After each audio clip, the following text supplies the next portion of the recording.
Praise the Lord. Welcome to jam. This is awareness media. இன்னொரு விஷயமா இந்த வீடியோவில் உங்களை பார்ப்பதில் மிகுந்த மகிழ்ச்சி. இயேசு கிறிஸ்துவின் நாமத்தினால உங்கள் யாவருக்கும் என்னுடைய அன்பின் வாழ்த்துதலை தெரிவித்துக் கொள்கிறேன். இன்றைக்குமா கூட நம்ம ஒரு புதிய டாப்பிக்கை நம்ம பார்க்க போகிறோம். அது என்னென்னு பார்த்தோம்னா, தேவனுடைய அழைப்பு, த காலிங் ஆஃப் காட். நம்ம வாழ்க்கையில் தேவன் நம்மை அழைத்திருக்கிறார் என்று நம்ம அறிந்திருக்கிறோம். அதை இன்றைக்கி நம்ம வேதாகம ரீதியாக ஒரு சில காரியங்களை நம்ம பார்க்க போகிறோம். இதை பார்க்கக்கூடியதான ஒவ்வொருவரையும் கர்த்தர் உங்களிடத்துல பேசுவார் அப்படின்னு நாங்கள் விசுவாசிக்கிறோம். முதலாவதாக நம்மளை கர்த்தர் தெரிந்து கொண்டார். அதுக்கப்புறம் நம்மளை பெயர் சொல்லி அழைத்திருக்கிறார். எரேமியா இடத்துல பேசும்போது கூட கர்த்தர் என்ன சொல்கிறாருன்னா, உன் தாயின் கருவிலே நீ உருவாவதற்கு முன்பதாகவே நான் உன்னை பெயர் சொல்லி அழைத்தேன் அப்படின்னு கர்த்தர் பேசுகிறத நம்ம பார்க்குறோம். அப்போது கர்த்தர் ஒவ்வொரு விசுவாசிகளின் வாழ்க்கையிலும் கூட அவர் ஒரு திட்டத்தை வைத்திருக்கிறார். அப்போது எல்லாருடைய வாழ்க்கையிலும் அழைக்கப்பட்டிருக்கிறதான எல்லா நபருடைய வாழ்க்கையிலையும் எல்லா விசுவாசிகளுடைய வாழ்க்கையிலையும் கர்த்தர் ஏதோ ஒரு அழைப்பை அவர் வைத்திருக்கிறார் என்று சொல்லி நம்ம பார்க்குறோம். இப்போ அதை நம்ம பார்க்கும்படியாக நம்ம முதலாவதாக ஒரு வசனத்தை கூட நம்ம வாசிக்கலாம். 2 தீமோத்தி 1 அதிகாரம் 9 வசனத்தை கூட நான் உங்களுக்கு அதை காண்பித்து கொடுக்க விரும்புகிறேன். அதை நான் உங்களுக்காக வாசிக்கட்டும். Who hath saved us and called us with an holy calling, not according to our works, but according to his own purpose and grace, which was given us in Christ Jesus before the world has begun. அப்போது கர்த்தர் நம்மளை எப்போ தெரிந்து கொண்டிருக்கிறார் அப்படின்னு சொல்லி நம்ம ஒரு கேள்விக்குறை எழுப்புவோமே. ஆனால் நம்மை அவர் இந்த உலகம் உருவாவதற்கு முன்பதாகவே அவர் தெரிந்து கொண்டிருக்கிறார். உங்களுடைய பிறப்பு கர்த்தர் அறிந்திருக்கிறார். உங்களுடைய வாழ்க்கை முறையை கர்த்தர் அறிந்திருக்கிறார். நீங்கள் எங்கே பிறக்க வேண்டும், எந்த தேசத்தில் பிறக்க வேண்டும், எந்த பட்டணத்தில் நீங்கள் பிறக்கணும், யாருக்கு நீங்கள் பிறக்கணும், நீங்கள் எப்படியாய் பிறக்கணும், எப்படி வளரணும், இந்த பூலோகத்தில் உங்களுக்கு உட்பட்டதான கர்த்தருடைய சித்தம் என்னவா இருக்கிறது என்பதை கர்த்தர் இந்த உலகம் உருவாவதற்கு முன்பதாகவே உங்களை அழைத்திருக்கிறார் என்று சொல்லி நம்ம இந்த வசனத்தில் கூட நம்ம வாசிக்கிறோம். கர்த்தர் ஒவ்வொரு விசுவாசியினுடைய வாழ்க்கையில் மிகப்பெரிய பிரதானமான திட்டத்தை அவர் வைத்திருக்கிறார். ஒவ்வொருடைய அழைப்பு வித்தியாசமாய் வேறுபட்டு இருக்கலாமே தவிர, ஆனால் கர்த்தர் உங்களை அழைத்தது என்கிறதானது ஒரு மெய்யான விஷயமா இருக்கிறது. அதை நீங்கள் நம்பணும். கர்த்தர் ஏன் என்னை தெரிந்து கொண்டார் அப்படின்றத நம்ம இப்போ ஒரு கேள்விக்குறியாக எழுப்பலாம். கர்த்தர் ஏன் என்னை தெரிந்து கொண்டார் அப்படின்றதான ஒரு கேள்விக்குரிய உங்களுடைய மனசில் இருக்கலாம். கர்த்தர் ஏன் அழைத்திருக்கிறார் அப்படின்னு சொல்லி நம்ம ரோமரில் பார்ப்போமே. ஆனால் ரோமர் 8 அதிகாரம் 17 வசனம் நான் அதை உங்களுக்காக வாசிக்கிறேன். Now if we are children, that we are heirs of God and co-heirs with Christ, and we know that in all things God works for the good of those who love him, who have been called according to his purpose. நாம் அழைக்கப்பட்டதான நோக்கம் என்னன்னு பார்ப்போமே. ஆனால் தெளிவாய் நாம் புரிந்து கொள்ள வேண்டியதான விஷயம், நாம் அவருடைய சித்தத்தை செய்யும்படியாய் நாம் தெரிந்து கொள்ளப்பட்டிருக்கிறோம். அவருடைய சித்தம் செய்யும்படியாய் கர்த்தர் நம்மை அழைத்திருக்கிறார், தெரிந்து கொண்டிருக்கிறார் என்று சொல்லி நம்ம புரிந்து கொள்ள வேண்டும். நம்ம ஏற்கனவே பார்த்ததை போல தான் கர்த்தர் ஒவ்வொரு விசுவாசியுடைய வாழ்க்கையிலையும் ஒரு திட்டத்தை வைத்திருக்கிறார். திட்டங்கள் நபருக்கு நபர் மாறுபடலாம், நபருக்கு நபர் வேறுபடலாம். ஆனாலும் கர்த்தர் ஒவ்வொரு விசுவாசியினுடைய வாழ்க்கையிலும் மகா பெரிய திட்டத்தை வைத்திருக்கிறார் என்று சொல்லி நம்ம பார்க்குறோம். அவருடைய திட்டம் நம்ம இந்த நித்தியம் வரலியுமாய் அவரோடு கூட நம்ம தங்கி இருக்கிறது மாத்திரம் அல்லாமல், இந்த பூலோகத்தில் ஏதோ ஒரு அசைன்மெண்ட் நமக்கு அவர் கொடுத்துருக்கிறார் என்று சொல்லி நம்ம பார்க்குறோம். அப்போ அந்த அசைன்மெண்ட் தான் என்ன, எதற்காக நான் அழைக்கப்பட்டிருக்கிறேன், இந்த பூலோகத்தில் கர்த்தர் என்னை அழைத்திருக்கிறார் என்று சொன்னால் 3 விதமான கேள்வி இன்றைக்கி நம்ம தேவ அழைப்பை குறித்து நம்ம எழுப்ப போகிறோம். முதலாவது கர்த்தர் என்னை எப்பொழுது தெரிந்து கொண்டார். when did God chose us? முதலாவது கேள்வி. ரெண்டாவதாய் கர்த்தர் ஏன் என்னை தெரிந்து கொண்டார். why did God chose me? மூன்றாவதாய் நம்ம என்ன பார்க்க போகிறோம்னா, எதற்காய் கர்த்தர் நம்மை அழைத்திருக்கிறார். For what has God chosen me? இந்த 3 விதமான கேள்விக்குரிய பதில்களை நம்ம வந்து இந்த நாளுடைய செய்தியில் பார்க்கலாம். முதலாவதாய் கர்த்தர் நம்மை அழைத்திருக்கிறார். அது எப்பொழுது நம்மை அழைத்திருக்கிறார் என்று சொன்னால், இந்த உலகம் உருவாவதற்கு முன்பதாகவே நம்மை வந்து அவர் தெரிந்து கொண்டிருக்கிறார், நம்மை அழைத்திருக்கிறார் என்று சொல்லி 2 தீமோத்தி 1 அதிகாரம் 9 வசனத்தை நம்ம வாசித்தோம். பவுல் என்ன எழுதுகிறார் இங்கே தீமோத்திக்கு எழுதும் போது, who hath saved us and called us with an holy calling, not according to our works, but according to his own purpose and grace, which was given us in Christ Jesus before the world began. இந்த உலகம் உருவாவதற்கு முன்பதாகவே நீங்கள் தெரிந்து கொள்ளப்பட்டிருக்கிறீர்கள், நீங்கள் அழைக்கப்பட்டிருக்கிறீர்கள். நீங்கள் உங்களுடைய தாயின் கருவிலே உருவாவதற்கு முன்பதாகவே பேர் சொல்லி உங்களை அழைத்த தேவன் இந்த உலகம் உருவாவதற்கு முன்பதாகவே உங்களை அழைத்திருக்கிறார் என்பது எத்தனை மகா பெரிய ஒரு பாக்கியமாக இருக்கிறது. கர்த்தர் ஒவ்வொரு விசுவாசிகளுடைய வாழ்க்கையிலும் ஒரு தெய்வீக திட்டத்தை வைத்திருக்கிறார். அதை அறிந்து கொள்வது மிகவும் அவசியமாக இருக்கிறது. முதலாவது கேள்வி, நம்ம எப்பொழுது கர்த்தர் தெரிந்து கொண்டார் என்று சொல்லி பார்ப்போமே ஆனால், இந்த உலகம் தோன்றுவதற்கு முன்பதாகவே, ஆதாமுக்கு முன்பதாகவே உங்களை அவர் தெரிந்து கொண்டிருக்கிறார். ஆதாம் ஏவாள் தான் முதலாவதாய் ஒரு மனுஷனாய் இந்த உலகத்தில் படைக்கப்பட்டார்கள். இந்த உலகமே இந்த ஆதாம் ஏவாள் பிறக்குவதற்கு முன்பதாகவே உங்களை அழைக்கப்பட்டிருக்கிறீர்கள். நீங்கள் அவருடைய சிந்தையில் நீங்கள் இருந்தீங்க, அவருடைய திட்டத்தில் நீங்கள் இருந்தீங்க, அவருடைய சித்தம்படி நீங்கள் இந்த தேசத்தில் நீங்கள் பிறக்க போகிறீங்க, இந்த வருடத்தில் தான் நீங்கள் பிறக்க போகிறீங்க, இந்த நாளில் தான் உங்களுடைய வாழ்க்கை இந்த உலகத்தில் துவங்க போகிறது என்கிறது வரையிலுமாய் கர்த்தர் முன்பதாகவே அவர் எல்லாவற்றையும் திட்டம் செய்து வைத்திருக்கிறார். அதை நாம் புரிந்து கொள்ள வேண்டியது மிகவும் அவசியம். அது மாத்திரமில்லாமல் எடுத்தவர்கள் வாசிங்கள், ரோமருக்கு எழுதினதான நிருபம் 8 அதிகாரம் 17 வசனம் நான் உங்களுக்காக வாசிக்கிறேன். அதில் இப்படியாய் சொல்லுகிறது, Now if we are children, then we are heirs of God and co-heirs with Christ. இப்போது அதே ரோமருக்கு எழுதினதான நிருபம் 8 அதிகாரம் 28 வசனத்தை நீங்கள் வாசிப்பீர்களே ஆனால், Now we know that in all things God works for the good of those who love him, who have been called according to his purpose. அழைக்கப்பட்டவர்கள் யாராக இருக்கிறார்கள்? அவருடைய திட்டத்தின்படி அழைக்கப்பட்டவர்கள் தான் அவருடைய திட்டத்தில் இருக்கிறாங்க. யார் அந்த அழைக்கப்பட்டவர்கள்? கர்த்தரை நேசிக்கிறவர்கள். அதான் அந்த வசனம் சொல்லுது பாருங்க, those who love him, who have been called according to his purpose.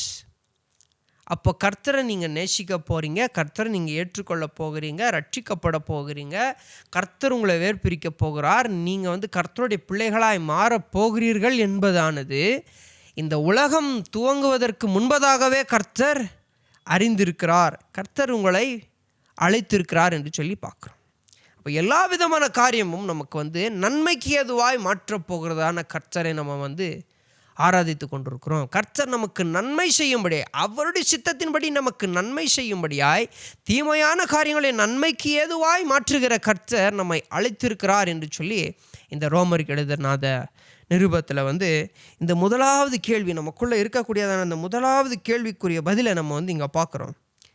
முதலாவதாக என்ன நம்ம பார்க்க போகிறோம்? நாம் எப்பொழுது அழைக்கப்பட்டோம்? எப்போ அழைக்கப்பட்டோம்? இந்த உலகம் தோன்றுவதற்கு முன்பதாகவே அழைக்கப்பட்டோம். இன்னும் எடுத்தவர்கள் வாசிங்க, எபேசியர் 1 அதிகாரம் 4 வசனம் வரை தொடங்கி 5 வசனம் வரையிலுமாய், For he chose us in him before the creation of the world to be holy and blameless in his sight. In love he predicted us to be adopted as his son through Jesus Christ in accordance with his pleasure and will. நாம் எதற்காய் அழைக்கப்பட்டிருக்கிறோம்? இந்த உலகம் தோன்றுவதற்கு முன்பதாகவே அழைக்கப்பட்டு அவர் நம்மை எப்படியாய் அழைத்திருக்கிறார்? அவருடைய பிள்ளைகளாய் நம்மை அழைத்திருக்கிறார். It says it is adapted. ஏன் இந்த அடாப்டட் அப்படின்ற ஒரு வார்த்தையை நம்ம பார்க்குறோன்னா, இந்த உலகத்தில் நாம் பிறந்த பொழுது வந்து அந்நிய தேவர்களை ஆராதித்து கொண்டும், அந்நிய தேவர்களை தான் நம்ம வந்து கடவுள் அப்படின்னு வணங்கிட்டு, அவருடைய பிள்ளையாக இல்லாமல் நம்ம வாழ்ந்துக்கிட்டு இருந்தோம். ஆனாலும் கிறிஸ்து நமக்குள் வந்த நிமித்தமாய் through Christ Jesus in accordance with his pleasure and will, கிறிஸ்துவை நாம் விசுவாசித்தபடினாலே நாம் இப்போ என்ன ஆயிட்டோம்? கிறிஸ்துவுக்கு சகோதரனாக மாறிட்டோம். கிறிஸ்து நம்மை அழைத்த நோக்கத்தின்படியே நாம் கிறிஸ்துவுக்கு பிள்ளைகளாய் மாறிட்டோம். இப்போ கர்த்தர் நம்மை பிள்ளைகளாக ஏற்றுக்கொண்டால், he adopted us. He adopted us as his sons through Jesus Christ. நாம் இப்போ யாராய் மாறிவிட்டோம்? இந்த உலகத்தில் ஒரு காலத்தில் வேறு தேவர்களை நாம் ஆராதித்து கொண்டோம். இந்த உலக பிரகாரமான வாழ்க்கையை நம்ம வாழ்ந்து கொண்டோம். வேறு ஏதோ ஒரு விக்கிரகத்தை நம்ம வணங்கிட்டு வேறு இந்த உலகத்தை படைத்ததான கர்த்தரை அறியாமல் நம்ம வாழ்ந்துக்கிட்டு இருந்தோம். ஆனாலும் கிறிஸ்துவின் நிமித்தமாய் through Jesus Christ now we have become sons of God. கர்த்தர் நம்மை அழைத்திருக்கிறார் என்று சொல்லி நம்ம இந்த வசனத்தின் மூலமாக பார்க்குறோம். முதலாவதாக கேள்வி அதுதான், நம்ம எப்போ அழைக்கப்பட்டோம்? இந்த உலகம் தோன்றுவதற்கு முன்பதாகவே அழைக்கப்பட்டோம். ரெண்டாவது கேள்வி என்ன?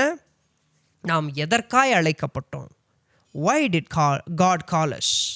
நம்ம ஏன் கர்த்தர் தெரிந்து கொண்டார்? கர்த்தர் என்னை ஏன் தெரிந்து கொண்டார் அப்படின்றத why did God call us அப்படின்றத பார்க்கலாம். எடுத்தவர்கள் வாசிங்கள் 1 பேதுரு 2வது அதிகாரம் 9வது வசனம். But you are a chosen people, a royal priesthood, a holy nation, a people belonging to God, that you may declare the praise of him who called you out of darkness into his wonderful light. இந்த உலகத்தில் இருக்கக்கூடியதான இருளிலிருந்து நீ அழைக்கப்பட்டிருக்கிறாய். எதற்காய் அழைக்கப்பட்டிருக்கிறாய்? You may declare the praise of him. நீங்கள் அவரை துதிபாடும்படியாய் கர்த்தர் உங்களை அழைத்திருக்கிறார். நீங்கள் அவருடைய துதியை இந்த பூலோகம் எங்கிலுமாய் நீங்கள் சொல்லி வர கர்த்தர் உங்களை அழைத்திருக்கிறார் என்று சொல்லி நம்ம பேதுருவில் பார்க்குறோம். ஏன் கர்த்தர் என்னை அழைத்தார்? கர்த்தருடைய துதி பாடும்படியாய் நாம் அழைக்கப்பட்டிருக்கிறோம். நாம் அழைக்கப்பட்டது எப்போ? இந்த உலகம் தோன்றுவதற்கு முன்பதாகவே அழைக்கப்பட்டோம். எதற்காய் அழைக்கப்பட்டோம்? இந்த பூலோகம் முற்றிலுமாய் நாங்கள் துதி பாடும்படியாய் நாம் அழைக்கப்பட்டிருக்கிறோம். மூன்றாவதான கேள்வி, நாம் ஏன் அழைக்கப்பட்டோம் அப்படின்னு சொல்லி நம்ம பார்க்கலாம். To fulfil his purpose. So எடுத்தவர்கள் வாசிங்கள் 2 தீமோத்தி 1வது அதிகாரம் 8வது வசனத்திலிருந்து 9வது வசனம் வரையிலுமா. So to not be ashamed to testify about our lord who has saved us and called us to a holy life, not because of anything we have done, but because of his own purpose and grace. நாம் செய்த ஏதோ ஒரு நன்மையான காரியத்தின் நிமித்தமாய் கர்த்தர் நம்மை அழைக்கவில்லை. தெரிந்து கொள்ள வேண்டியது, நாம் தெரிந்து கொள்ளப்பட்டதற்கான நோக்கமே, நம்மை கர்த்தர் அழைக்கப்பட்டதற்கான நோக்கமே எதற்காய் அழைக்கப்பட்டிருக்கிறார் என்று சொன்னால், that we will testify about our Lord. என் வாழ்க்கையுடைய சாட்சியை பிறருக்கு சொல்லும்படியாக கர்த்தர் நம்மை தெரிந்து கொண்டிருக்கிறார். அப்போது நம்முடைய சாட்சி எப்படியா இருக்க வேண்டும்? கர்த்தருக்கு மகிமை கொண்டு வரக்கூடியதான சாட்சியாக இருக்க வேண்டும்.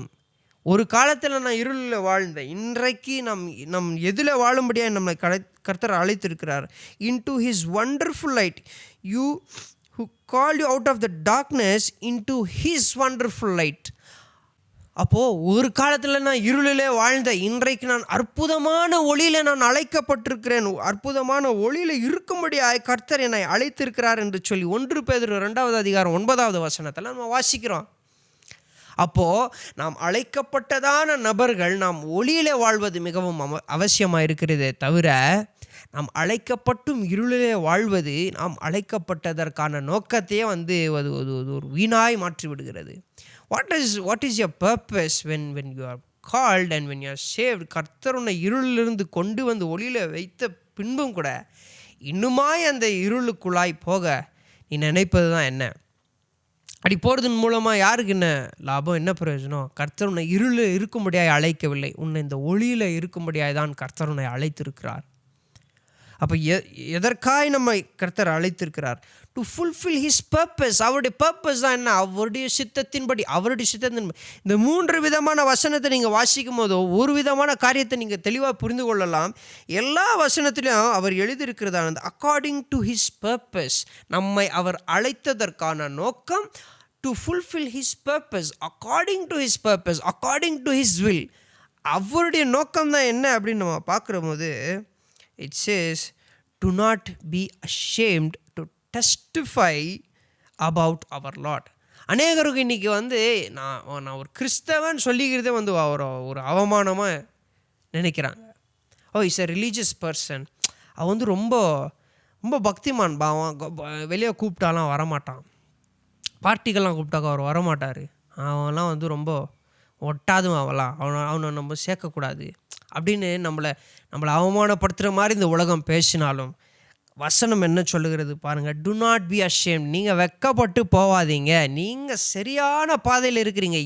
ஏன்னா நீங்கள் அழைக்கப்பட்டிருக்கிறீங்க. இந்த உலகம் தோன்றுவதற்கு முன்பதாகவே நீங்கள் அழைக்கப்பட்டிருக்கிறீர்கள். Even before this world could be formed, God has chosen you. God has called you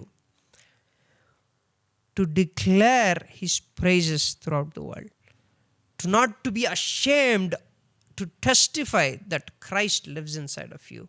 When you live a life, you express Christ inside your life. நீங்கள் உங்களுடைய வாழ்க்கை நிமித்தமாய் நீங்கள் கிறிஸ்துவை வெளிப்படுத்துவதே அவருடைய நோக்கமே அதுவாக தான் இருக்கிறது. அதே வசனத்தில் தொடர்ந்து வாசிங்க. who has saved us and called us to a holy life. பரிசுத்தமான வாழ்க்கையை வாழும்படியாய் நம்மை அவர் அழைத்திருக்கிறார். பரிசுத்தமான வாழ்க்கையை நாம் வாழும்படியாய் நம்மை அழைத்த பட்சத்தில் நாம் அசுத்தத்திலே வாழ்வது எந்த விதத்திலே நியாயமாகும்? வேதம் சொல்லுகிறது நம்மை அவர் இந்த உலகம் உருவாவதற்கு முன்பதாகவே அழைத்திருக்கிறார். எதற்காக அழைத்திருக்கிறார்? அவருடைய துதி சொல்லும்படியாய் நம்மை அழைத்திருக்கிறார். நாம் அவருடைய சாட்சியை காத்துக்கொள்ள வேண்டும்படியாய் அவர் நம்மை அழைத்திருக்கிறார். நாம் அவரை குறித்து வெட்கப்பட்டு போகாமல் இருக்க அவர் நம்மை அழைத்திருக்கிறார். நாம் பரிசுத்தமான வாழ்க்கையை வாழும்படியாய் அவர் அழைத்திருக்கிறார். நாம் இருளிலே வாழாதபடிக்கு அற்புதமான ஒளியிலே நாம் வாழ வேண்டும்படியாய் அவர் நம்மை அழைத்திருக்கிறார். அழைத்தவர் உண்மை உள்ளவர். அப்போ அழைக்கப்பட்டதான நீங்கள், உங்களை அவர் நம்பினபடியினால தான் கர்த்தர் அவருடைய சித்தத்தை உங்களுடைய வாழ்க்கையில் நிறைவேற்றும்படியாய் உங்களை அழைத்திருக்கிறார். அவருடைய சித்தமே அதுதான். நீங்கள் பரிசுத்தமாய் வாழ்வது, நீங்கள் பரிசுத்தத்தை காத்துக்கொள்வது, இருளிலே வாழாமல் பரிசுத்தத்திலே வாழ்வது, நீங்கள் அவருடைய துதியை சொல்லி வருவது, அவருக்கு சாட்சியான ஜீவிதத்தை வாழ்வதே கர்த்தருடைய சித்தமாகும். அதனால் இன்றைக்கு நான் கர்த்தருடைய சித்தத்தை நான் நிறைவேற்ற விரும்புகிறேன் அப்படின்னு நினைக்கிறதான இந்த வீடியோவை பார்த்து கொண்டிருக்கிறதான உங்களுக்கு I am encouraging you to submit your life to His will, to His purpose. Let Him take complete control over you. அவர் உங்களுடைய வாழ்க்கையில் முழு பொறுப்பை அவர் எடுத்துக்கொள்ளட்டும். You don't make decisions. You don't sit in the seat of the steering. Let Him take complete control over the steering wheel. He will lead you. He will guide you. He will guard you. He will protect you and He will provide you. அவருக்குரியதான காரியங்களை உங்களுடைய வாழ்க்கையில் நீங்கள் எப்போ ஜெபித்தாலுமே கூட இதை கவனத்தில் வச்சுக்கொள்ளுங்க. whenever you pray, submit to His will, according to His purpose, according to His will. Submit your life. Let Him take complete control over you and let Him lead you. இந்த வீடியோ உங்களுக்கு பிரயோஜனமாக இருந்திருக்கும் என்று சொல்லி நான் விசுவாசிக்கிறேன். தொடர்ந்து ஜாமுக்கு support பண்ணுங்கள், லைக் பண்ணுங்கள், ஷேர் பண்ணுங்கள், சப்ஸ்கிரைப் பண்ணுங்கள். God bless you.